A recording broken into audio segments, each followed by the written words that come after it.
সময় দাও নিজেকে ইভ্যালুয়েট করতে। একটু ভেবে দেখো যে তোমার কি মনে হয়, কোন কোন দিক তোমার আরেকটু ভালো করার জায়গা ছিল।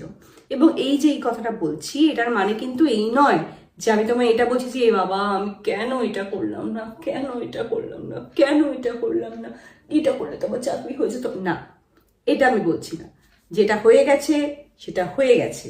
যেটা যে তোমার সামনে কিন্তু এখন এন্ডলেস পসিবিলিটিস আছে, অনেক কোম্পানির দরজা খোলা আছে। তো তোমাকে সেটা দেখতে হবে যে সেখানে তুমি কিভাবে নিজেকে প্রেজেন্ট করতে পারছো, এবং সেইটাকে তুমি যদি যা ভুল ধরো তুমি এখানে করেছো, সেখানেও যদি তুমি একই ভুল করো, তোমার সেখানেও একই রেজাল্ট হবে।